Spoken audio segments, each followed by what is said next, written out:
ხან აი თქვენი გზავნების მიხედვით რას მიდავდით ამ შემთხვევაში იმაზე რა ქვია ჯგუფრობაზე ვლაპარაკობ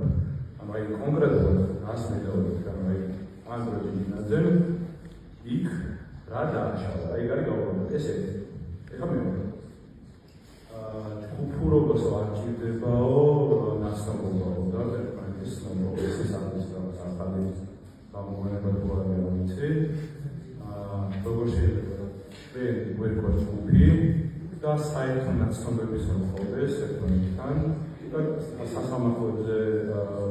ნახევარი ადამიანები ამ ადამიანების დასავლური ადამიანების გავიცემ პირველ სასამართლოზე ნახევარი მეორე სასამართლოზე და რაღაც ჯგუფში ვართ მოაზრებულები ჯგუფში სადაც რა თქმა უნდა ჩხალებში რაღაც დამუშავება ჩავიდინეთ ისე რომ ერთმანეთს არ ვიცნობ პლუს სხვადასხვა ხის გვედავდით იმიტომ რომ მაგალითად ჩემ შემთხვევაში 29-ზე არის ლაპარაკი გულის შემთხვევაში არის პირველ წესებად როგორ შეიძლება რომ ეს ჯგუფურად აღკვდა და კიდე რამე დავამატებ მინდა ორი სიტყვა თქვა ასევე ბოლო პერიოდში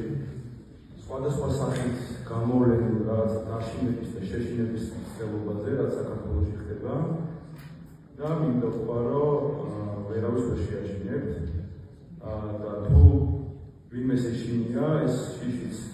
თან ადამიანური რამე და იმითი ვარ ჩვენ თავისუფლები რომ აი ამ შიშებს ასევე ადამიანურია ყველა ჩვენ შორის სისუსტეები გვაქვს ამ შიშებს და სისუსტეებს გადავაბიჯებთ და საქმე ყოველთვის იქნება